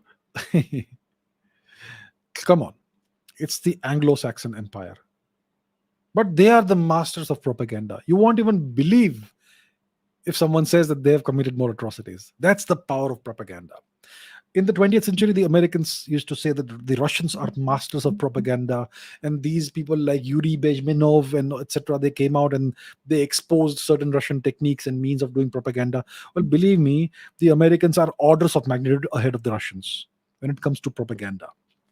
So there you go. Okay. Abhishek. Let's call it Abhishek. What did our early Vedic ancestors What term did they use to call their religion? I think the term for what we now call religion was dharma, which means the right path. It was not called Hinduism. The term Hindu did not even exist at the time. Hinduism is an exonym name given by outsiders to Indian India's religion, so to say. It's not just one religion; it's a whole bouquet of religions, which is essentially all the same thing in different ways. So I think what our early Vedic ancestors would call it, the most, the closest term would be dharma. And there's something called artha as well, RTA, artha. But I think dharma is the better word for what our religion was in those days. Dharma. Okay, what else? Some other questions. Let's. Okay, Watson, 12 years ago, edited, says, was there any influence of the Indus Valley civilization on the Mahabharata? First of all, we have to understand that the Indus Valley civilization was actually the Saraswati Sindhu phase of Indian civilization. It was not some separate civilization that has disappeared and we have no idea what it is. We are a continuation of that. The people who lived in that era and in that geography were our ancestors. All of us will have some ancestry that comes from that region, especially no matter where you are in the country. You will have some ancestry that comes from there. And so it was one phase of India's civilizational history. It was not some separate civilization like your teachers in your textbooks teach you. So it was the Saraswati Sindhu phase of India's history and civilization. Was there any influence of that on the Mahabharata? Well, that depends on when the Mahabharata happened. And there is still, we still don't have a clear understanding of of when the Mahabharata happened. So a variety of different researchers who I all respect, I have the greatest respect for all of them. These people have all come up with different dates based on how they have calculated, done the calculations, based on mainly archaeoastronomy. And unfortunately, they all fight amongst each other. It's very, very visible public fight on social media all the time. It's unfortunate. So I personally am neutral. I have no favorite date. So my point is, I don't know when the Mahabharata happened. Okay, various researchers have made various claims. All of them have certain positives, certain drawbacks. So until this entire matter is settled, I will not say that so and so was the date of the Mahabharata. The point is, we don't know when it happened. Assuming it happened before 5000 BC, assuming it happened even before 3000 BC, then possibly this phase of Indian history could have influenced the Mahabharata. And if you read the text of the Mahabharata, it's clearly not a pastoral India that you see. Pastoral means rural, agricultural India.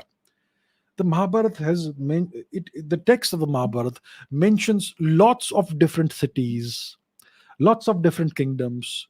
It mentions the entire geography of Jambudweep, the entire subcontinent, from Gandhara to the Himalayas, all the way to the southern part of India,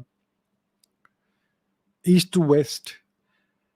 So it looks like the events of the Mahabharata war happened during a time when India was no longer a rural agricultural society. You had lots of kingdoms, lots of cities. It sounds kind of like the Saraswati Sindhu phase of India's history. It sounds like that. If you study the text. So it's possible that maybe these events, and the thing is that if you look at all these archaeological sites, Harappa, Mohenjo-daro, Rakhigarhi, Bhiranna, these are modern names for these places. We don't know what the people of that time called the cities. Harappa is what we now call this archaeological site. It doesn't mean that 5000 years ago the inhabitants of the city called it Harappa.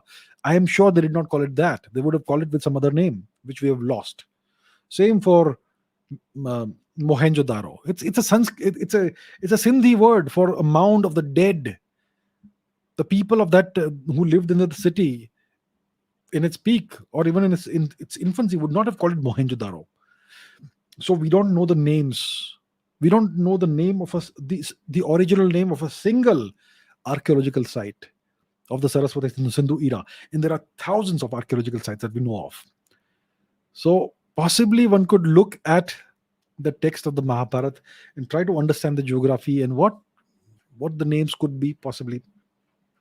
So I think there could be a connection between the Saraswati Sindhu phase of India's history and the Mahabharata, because the geography of the Mahabharata is very different from the earlier geography of the Ramayana, which itself has mentions of lots of kingdoms and place names. It's only when you come to the Rig Veda that we see a very different India, a fully agricultural and pastoral India. So I think the Mahabharata was at a much later, more advanced stage of India's history, and it's possible that the time period of the Mahabharata could possibly coincide with the time period with one of the time periods of the Saraswati Sindhu phase of our history. But unfortunately, we don't know which phase, because we don't know the exact date of the Mahabharata or even the century in which the Mahabharata happened thus far. People have made calculations, and I have the utmost respect for the amount of work they've done in arriving at their conclusions. But we don't have a proper consensus yet as to which of these claims is correct, because these claims are very, very wildly differing claims. So thus far, as of today, we can't say. Okay. Giuseppe Di Fraia says, thank you for opening my eyes to how geopolitics works. It's not about emotions, sentiments, or downtrodden individuals. Geopolitics is hard, cold truths and pursuing national interests. Correct. And you're most welcome. That's what geopolitics is. It's all about power. It's the pursuit of power and control and territory and resources. That's what it is. Okay. All right. Let's see some other questions. So Sanjit says, are UFO sightings real? I suppose some of them may be real. And we have lots of aerial phenomena, celestial phenomena that look very strange sometimes. I remember back in the day when I was a student doing my master's degree. That time, once in the evening, I had ventured out of where I was staying, evening walk with some friends. And in the sky, we witnessed an astonishing sight, an entire galaxy, so to say, of little meteors which were burning up in the atmosphere. And I kind of realized at the time that it's probably the re-entry of some defunct satellite or maybe a space station or something in between. It was not that rapid meteor that disappears in a second. It was burning up slowly and traveling very slowly up in the atmosphere. So yeah, I mean, I understood what it was, but somebody else might have mistaken it for some alien phenomenon, UFO phenomenon. So what I'm trying to say is that many, if not most, of these strange phenomena or sightings have a physically explainable origin, and mostly you can explain it without having to bring in aliens into the picture. Okay, but I'm sure there are some sightings somewhere or the other which may not be so easy to explain. So I'm open to the possibility that some of these things may involve possible alien activity. I'll be very happy if aliens were to visit Earth. It would be possibly the greatest moment in thousands of years of human history, possibly. But yeah, we don't know. So are these sightings real? Possibly, but we don't have hard evidence. All the photographs that we see, all the video that we see is typically grainy and blurred and black and white. The US military releases this video of alleged UFOs or whatever they call UAPs. They have extremely sensitive camera equipment that can take very sharp, pictures and videos of whatever happens, and they still released grainy black and white images. Why? If they really want to prove to the world that this actually happens and exists, why don't they release the full definition videos, HD videos, or 4K videos? They want. So that's why it sounds fishy. I have not seen even one such video or photograph that truly astonishes me and stumps me. and I'm not able to explain what it is. It's always blurry, it's always grainy, it's often black and white, and it's often something that you can spoof using photo manipulation, image manipulation software. So so the answer is, in the absence of evidence, all I can say is I don't really know. Maybe some of it is real, but I have not seen any evidence of that. Okay.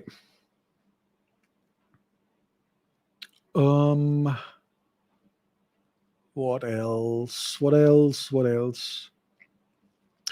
Abhishek Dayal says, why did monarchy go extinct in the world? Well, if you look at the UK, it's a monarchy. They have a king. King Charles is the king, the second Charles of all time. His mommy was the queen. So you have a monarchy in the UK. Look at Saudi Arabia. They have a king and they have a crown prince, Mohammed bin Salman. Look at the island of Tonga. They have a king. Do you know where Tonga is? Let's go to the map. Tonga is in the South Pacific. You know where India is. Let's go eastwards and southwards. We cross the equator, go south of the equator, go east of Australia. You have New Caledonia, you have Fiji, and southeast of Fiji, you have Tonga. The capital of Tonga is Nuku'alofa. Shall we find where it is? Where is Nuku? There it is. Nuku'alofa. That is the capital of Tonga. See, I'm a total nerd. I know all these weird names. Nuku'alofa. So this little nation state in the South Pacific has a king. I don't remember who the king is, but yeah. So you have Tonga, which is a monarchy. You have the UK, which is a monarchy. You have Saudi Arabia, which is a monarchy. Japan is a constitutional monarchy where the king, Akihito, whoever it is these days, is the titular head of state.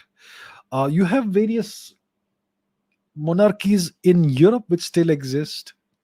And of course, you have an empire, the Anglo-Saxon Empire, which is ruled by God knows who. Somebody does rule it. They have presidents and all, but that's only in name. We know that. So you have empires. You also have the Chinese Empire, the Chinese Communist Party, which is a new dynasty. China always goes through dynastic cycles. Dynasties rise and fall with a period of complete chaos in between. So the CCP is a dynastic cycle. And the current emperor is Xi Jinping. So, you can give it whatever name you want. You can call it a democracy. You can call it a constitutional this or that. But you have monarchies today. And you do have empires as well. India, obviously, is a nation state that is what it is today. So India is no longer a monarchy. We have abolished the monarchical, the kingdoms that we used to have.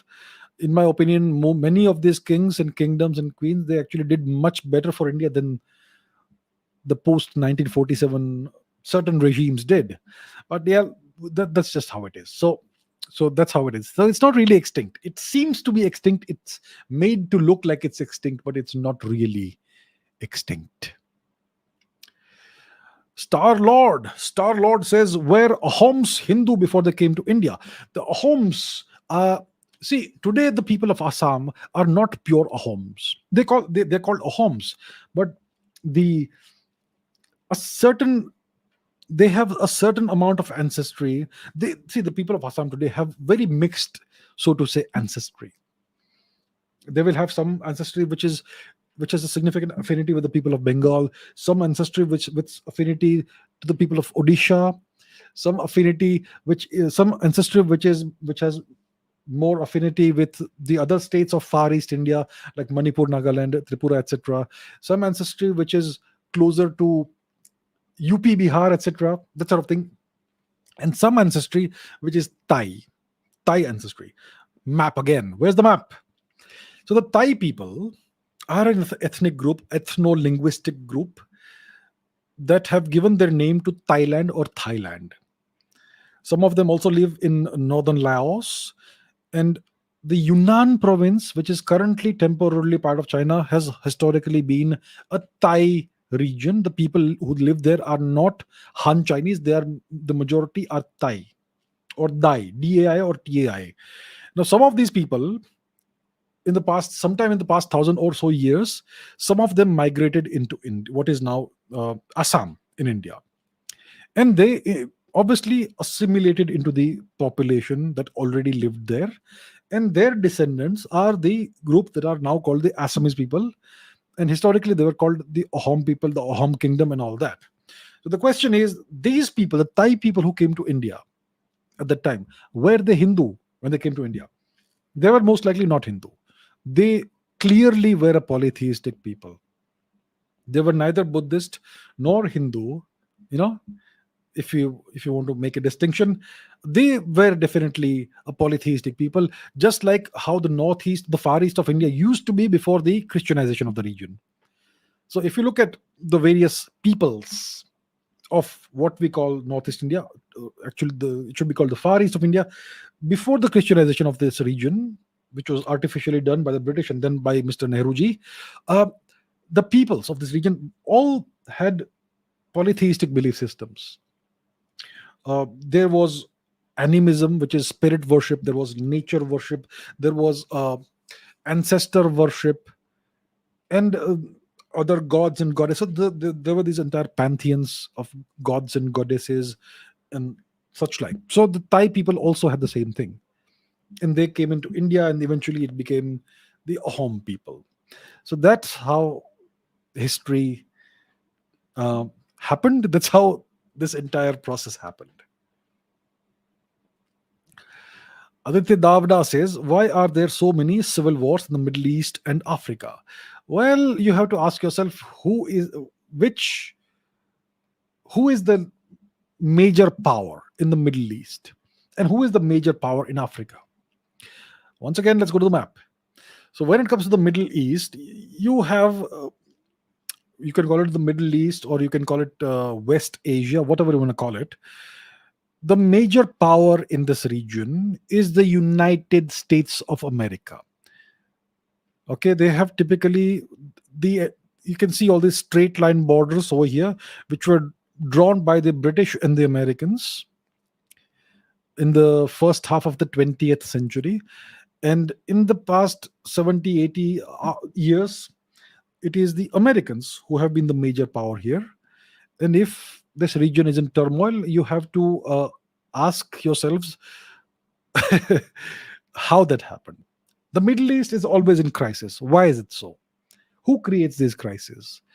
And now that the American influence is declining in this region, why is the Middle East stabilizing? Why are Iran and Saudi Arabia shaking hands now? In case some of you watched my podcast with Velina Tchakarova, she herself said this, that US influence in West Asia or the Middle East, whatever you call it, is declining, and the region is now stabilizing. I think one leads to the other. One has clearly led to the other. The stabilization has happened because US influence in this region is declining. And their interest is declining because they no longer need Saudi oil. Similarly, ask yourself, who is the major power in Africa? So when it comes to Western Africa, much of it is, you could say, still de facto colonized by France. And when it comes to the remaining nations in Africa, many of them are very strongly under US influence, right? And these nations have propped up lots of dictatorships in Africa for the past 70, 80 years at least, ever since colonization officially ended, more or less. But they have kept Africa in turmoil, in strife. And they have also done lots of regime change operations. When somebody comes up, see, you know what happens in Africa? What happens in Africa? Africa is being used to produce consumer crops for the West. So all these nations in Africa, they have so much fertile soil. They have such wonderful resources. Yeah. But none of these African nations grows rice or wheat. They grow exotic crops like coffee, and other things, which are all exported to the West. So the West gets what it wants, and in return, it supplies rice and wheat, etc., to the African nations. And God forbid some African president decides that we should now stop, growing cocoa and all these crops and start growing rice and wheat for ourselves. Something happens, and this guy gets knocked off. So because African nations are not allowed to grow their own crops, they're always forever dependent on the West for feeding their people. And if they implement certain policies that the West does not like, the West can starve them on demand. And there are these nations in Western Africa which all use um, the French franc, or various African versions of the French franc, which are printed in France, and the French take, they charge money for printing the currency. So Africa is still colonized, and that's why it is because of the malign influence of the West that there are so many civil wars in the Middle East, in Africa, and why Africa is so deeply impoverished despite being so incredibly resource rich. There are nations in Africa they produce enormous amounts of gold, but these nations have zero gold reserves. So where does all the gold go? Ask yourselves. Colonization has never ended, and the West is still destroying these nations. Understand these things. Your history teacher will not teach you any of this. Most likely your history teacher doesn't even know about this. And if they know, they will not teach you. Why? Ask yourself. Why? Because they want to fool you. They want you to live in a make-believe world and not understand how the real world works. Anyway, Chiching says, do I diet? I try to. I don't really diet. I try to eat healthy, but it doesn't always work, especially when I'm traveling. I try to eat one meal a day, but as you can see, I'm reasonably healthy right now. So yeah, it doesn't always work. Of late, I have been a little bit indisciplined, so to say. So I need to get my diet, so to say, back on track. I mean, one meal a day and go to gym more regularly, build up some more muscles. Yeah, but I don't diet as such. I mean, I don't really cut certain things out of my diet. I like to eat. If you eat just one meal a day, you're gonna typically eat healthy, right? So that's what I try to do. Okay, we have crossed the 2 hour mark. So, what's my guilty pleasure? My guilty pleasure. I enjoy lots of things. I enjoy lifting weights. I really enjoy that. It's not a guilty pleasure. It's a pleasure I embrace. What else do I enjoy? I enjoy reading. I enjoy music, good music. I don't have any guilty pleasure as such. Yeah, I sometimes like to eat sweet food. I even eat savory food. I have lots of pleasures. I don't think any of these is especially guilty. Yeah, so I don't have any bad habits as such. I mean, I don't indulge in alcohol or any such thing. So my guilty pleasures are typically reasonably good guilty pleasures.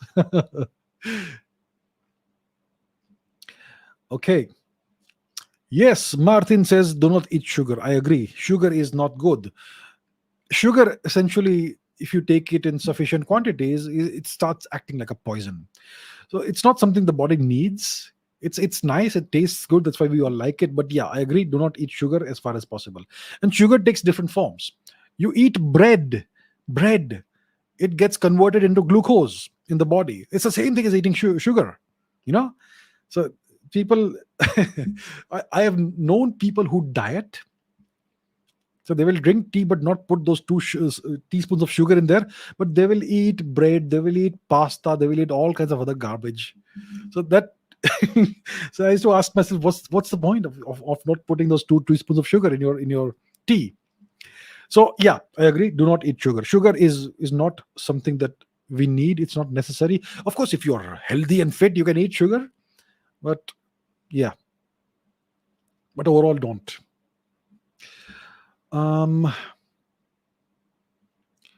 Dr. Jayashankar Suprabhati says, if dowry system isn't Indian or a Hindu custom, who brought this system in our nation? Is it the British who inherited this, just like they integrated their caste system into the Indian society? Look, in India, we had Jati and Varna. It's been there for a very, very, very, very long time. But this system of 4 divisions, the system was created by the British. We had Jati Varna. We have always had this. But this system that we have today, that when somebody is born, we have to fill in the birth certificate, write a certain caste, one of these 4 divisions, that has been created, institutionalized by the British. Okay, so you have to identify forcibly as one of these 4 divisions. The Jati Varna system is way more complicated than that, and way more nuanced than that. The British could not wrap their little heads around that, so they oversimplified it and created this 4 division system. Now, read what Megasthenes had to write, the Greek ambassador to the Mauryan court. He said there were 7 classes in India. So it's not. So this is a foreign system that's been force fitted on Indian society, and unfortunately now we all identify with that. Yeah. Now dowry, this word dowry, that's a foreign word. We always had this custom, this tradition, that when a girl gets married, her parents give gifts to her so that she can kickstart a new life. What's wrong with that? All parents love their children. All parents love their daughters. When their daughter Traditionally, when a daughter gets married, she goes and becomes part of a different household, right? That's how it's always been traditionally. So, and the boy she's marrying, the young man she's marrying, also is starting a new life. We have these 4 ashrams, these 4 divisions in life. um, Brahmacharya ashram, then I forget the names, I apologize, but you know what it is, right? uh, so when you enter the second phase of life, the second 25-year phase of life, when you live a family life and all that, parents typically give gifts to their children, and mostly to the daughter, because she's going to a different household. So it's been a custom, a tradition in India for thousands of years, but it's never been something that you demand and you expect, that I want 73 refrigerators and 3 color TVs and 24 cars and 5 kilos of gold. That nonsense is way more recent. I think that is something that's emerged in the past 1,000 years of India's history. The millennium of humiliation, when society was totally uh, under siege, and it could no longer function the way it had evolved for thousands of years. So I think some of these deficiencies and defects crept into Indian society in the past 1,000 years. To truly understand Indian society, we have to look at how it was before the foreign occupation of India, but we don't have any record. So that's the conundrum that we face. So to wrap this up, it's always been an Indian custom to give gifts to one's daughter when she goes to a different household. There's nothing wrong with it. What's wrong with it? That's a wonderful thing. There was also the concept of Sridhan. That's a whole different thing. But yeah, it's connected to this. So it's an Indian custom, but it's never been a social evil. How the way it's become in recent times. I'm not saying it's everywhere, but some people had this unfortunate tendency to demand certain things from the family of the girl who you've arranged to marry your son. That's unfortunate, and that's not how it should be. Okay. Ashish says, what do I think about Osho? I think Osho was a very interesting person. Very interesting person. I've not really read his writings and all that. I've not really researched him in depth. But I think he was a very interesting person. I think he was very sharp. Obviously, there are lots of controversies associated with him. There was this lady called Sila, who, yeah, she's also very interesting.